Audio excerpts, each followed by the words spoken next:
இங்க இந்த மூவில பாத்தீங்கன்னா இந்த பொண்ணோட அப்பா சுடுகாட்டுல வெட்டியா வேலை செஞ்சுட்டு இருக்காரு. இந்த பொண்ணுக்கு அம்மா இல்லனாலும் அப்பாவே இந்த பொண்ணு ரொம்ப நல்லா பாத்துக்கிறாரு. இந்த பொண்ணு ரொம்ப தைரியமா வளரணும்னு சொல்லி அந்த பொண்ணுக்கு சிலம்பெல்லாம் சொல்லி கொடுக்குறாரு. பொண்ணு எப்படியாச்சும் நல்லா படிக்க வச்சு வேற எதனா ஒரு பெரிய ஆள் ஆக்கணும்ன்றது அவரோட எண்ணமா இருக்கும். ஆனா இந்த பொண்ணு பாத்தீங்கன்னா ஸ்கூலுக்கே போக மாட்டாங்க. ரெண்டு பேர் திடீர்னு பைக்ல வந்து டே கருப்பா ஈவினிங் வர போற சாவு ரொம்ப பெரிய சாவு, ஆண்ட பரம்பரை தெரியல, நல்லா சிறப்பா பண்ணணும்னு சொல்லி அதிகார தோரணையில பேசுறாங்க. இவரும் சரிங்க ஐயான்னு சொல்றாரு. ஏன்பா இவங்களா மாறவே மாட்டாங்களா? இவங்கள சொல்லி எந்த குத்தமும் இல்லமா. நம்ம அப்பா மாருங்கெல்லாம் நம்மள எப்படி கை கட்டி இருக்கணும்னு சொல்லி கொடுத்தாங்களோ அவங்களோட அப்பா மார்கள்லாம் நம்மள எப்படி கை கட்டி வைக்கணும்ன்றத நல்லாவே சொல்லி கொடுத்துருப்பாங்கம்மா. இதெல்லாம் மாறவே மாறாதப்பா. கண்டிப்பா மாறுமா. உயரத்துல நானும் ஏன் இடத்துல நீயும் எல்லாரும் சரி சமம்னு அவங்க யோசிச்சாங்கன்னா கண்டிப்பா மாறுமா. ஊர் தலைவர் வீட்டுல சாவு வந்திருக்கும். அதை 4 மணிக்கு தான் எடுத்து வரேன்னு சொல்லிருப்பாங்க. அதனால ஒரு 12 மணிக்கெல்லாம் வீட்டுக்கு சாப்பிடறதுக்காக வந்திருப்பாரு. திடீர்னு ஊரோட தலைவர் சுடுகாட்டுல வெயிட் பண்றா சொல்லி ஒரு தகவலும் வருது. இவரும் ஓடி போய் பார்த்தா உனக்காக நாங்கெல்லாம் வெயிட் பண்ணுவாடான்னு சொல்லி இவரை போட்டு சம்மடி அடிக்கிறாங்க. ஊரோட தலைவர் பொண்ணு வேற ஜாதி பையனை லவ் பண்ணிருப்பாங்க. அதனாலே இவங்களே சேர்ந்து அந்த பொண்ணை கொண்டு இருப்பாங்க. டேய் கேண்டா இவனை போட்டுச்சுங்க ஐயா, இவனா தலையை தூக்க கூடாதுயா, அதனால தான் கொஞ்சம் தட்டி வைக்கிறேன். சரி சரி போங்கடான்னு சொல்லி உங்களோட ஆளுங்களே கொஞ்சம் திட்டி விட்டுறாரு. டே கருப்பா கொஞ்சம் ஏந்திரான்னு சொல்லி இவர் அப்படியே கையை பிடிச்சி தூக்குறாரு. காதம் வச்ச மாதிரி எரிச்சு விட்டுறான்னு சொல்லிட்டு இவர் அந்த பக்கமா வந்து இவர் தொட்டு தூக்கத்துக்காகவே கையை கழுவுறாரு. என்னங்க ஐயா இவனுக்காக போயிட்டு நம்ம ஆளுங்களை திட்டிங்க.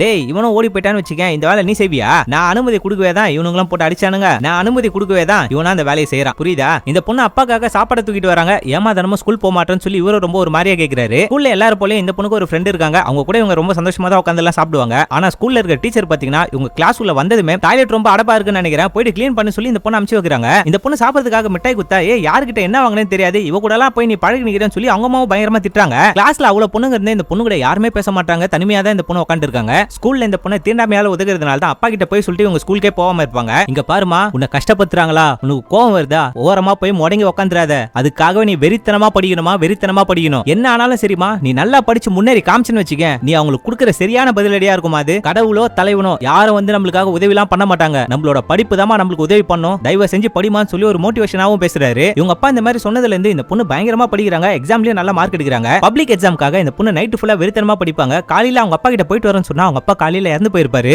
அப்பா சொன்ன மாதிரி என்ன காரணமா இருந்தாலும் சரி இந்த தடியை தொடக்கூடாதுன்னு சொன்னாரு. அதே மாதிரி அவரோட தடியை அவரோட கைக்கே கொடுத்துட்டு எஜுகேஷனா இந்த பொண்ணு கையில எடுக்கணும்னு சொல்லி முடிவு பண்ணாங்க. அதனால மனசுல எவ்வளவு கஷ்டம் இருந்தாலும் சரி அழுதுகிட்டே அந்த எக்ஸாமே போயிட்டு அட்டெண்ட் பண்ணாங்க. அப்படியே இந்த படத்தையே முடிக்கிறாங்க.